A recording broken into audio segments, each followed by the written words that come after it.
Final Four is now set, and 1 week from today we will have a new men's college basketball champion. Two more teams punched their tickets to Phoenix yesterday, the site of the 2017 NCAA Final Four. Seventh-seeded South Carolina clinched the school's first ever Final Four appearance with a win over SEC rival Florida, while North Carolina needed a last-second shot to beat Kentucky and advance, making a record 20th trip to the Final Four. The Tar Heels will face the Oregon Ducks on Saturday, and South Carolina will play Gonzaga in the other semifinal game. It will be the first Final Four appearance for both of those schools. Joining me now from Los Angeles is CBS Sports national columnist Bill Reiter. He is also the host of Reiter Than You. And Bill, you can't see your screen right now, but let me just show you my bracket. Okay, viewers may have a hard time seeing this too. As a Bruin, a UCLA graduate, I was rooting for my guys to basically make it the whole way, and I've had to X out everything on here. So now I have to support the team that beat them, which was Kentucky, but now they've lost to North Carolina, so I guess I'm rooting for them.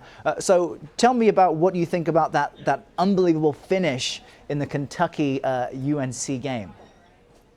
Yeah, incredible. Errol, no judgment, by the way. My bracket was over the minute that Duke choked away their tournament life early on. Exactly. That Kentucky, it was incredible. And that Kentucky-UNC game was as riveting and incredible as the history of those two blue blood programs should be when they meet each other. The Malik Monk shot at the end of that game was nothing short of astounding. And obviously UNC comes down with a dagger to take the win. I'm obviously in LA, far from Kentucky and Carolina's campuses. And in my neighborhood at my home, people were screaming Arrow in all directions. Literally the house was shaking from people going crazy. I thought it was an earthquake. It's one of the best finishes we've seen in the NCAA tournament, and it lived up to the hype, what most people thought would be the best game in this tournament. Now, UNC will play Oregon in one of the semifinal games. Will the Ducks be able to handle the Tar Heels' size? What's your prediction? You know, I don't think so. And this is the first championship game, Final Four, that'll be out west in a very long time. And so you'd think that Gonzaga and Oregon have a bit of an advantage.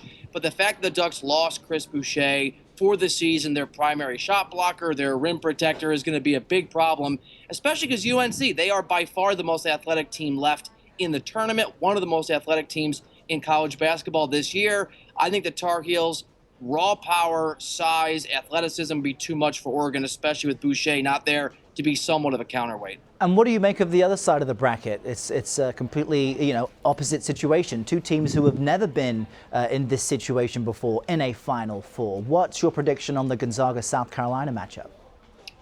Boy, it's hard for me to go against Frank Martin, but full disclosure, I've known Frank for 10, 12 years, covered him when he was at Kansas State, and I think it's one of the great Cinderella stories we've ever seen in college basketball. And interestingly, Gonzaga and South Carolina are number 1 and number 2, respectively, Errol, in defensive efficiency rating this year. They're the two best defenses out there, which means it's going to be a close game. It's going to be a grinding game. And I think that takes away some of the advantage Gonzaga has with better athletes.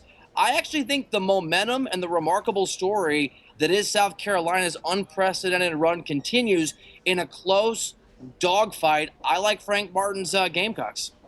All right, I want to move on to the pro game now. Russell Westbrook posted his 36th triple-double of the season Sunday night. How historic is his run, and is this basically a lock that he will now average a triple-double for the season? Yeah, he almost certainly will, unless he starts dishing out 4 or 5 assists or pulling down just 4 or 5 rebounds a game, and that's not going to happen. He is going to accomplish something, as we know only Oscar Robertson has done before in the NBA. And to put it in perspective, I think this is like hitting 400, for example, in baseball. It's possible. The last guy to do that, Ted Williams. It's possible, but it's literally once in a generation, if that often. Russell Westbrook is accomplishing one of the most remarkable statistical feats we've ever seen, not just in the NBA, but in sports. And it really caps what's been an amazing year of individual performances in the NBA. All hail Russell Westbrook. I never thought I'd see this in my lifetime, but we're going to, and it's pretty cool. And I just want to get some discussion about the NFL in here before we have to let you go. The Oakland Raiders are now going to relocate to Vegas. Do you think this is a good move for the Raiders, a good move for the NFL? You know, teams don't typically move around much, but it's not that uncommon in the league. What do you make of it? I love it. I think it's going to be a huge success. I'm a short plane ride from Vegas, and I know a lot of people in Los Angeles. have been hoping this would happen, myself included, because it makes for a great weekend. And I had lunch with an owner of a casino in Vegas at the end of last year, 2016. They assured me two things. One, this was going to happen. And two, Vegas and the casinos and the businesses there were going to support it, and it would be a huge success. He was right on the first one, and I have a feeling he'll be right on the second. I think the Las Vegas Raiders, which has a ring to it, is going to be a resounding success. All right, Bill Reiter speaking with us from sunny California. Better luck next year for your Blue Devils and for my Bruins. Thanks for your time.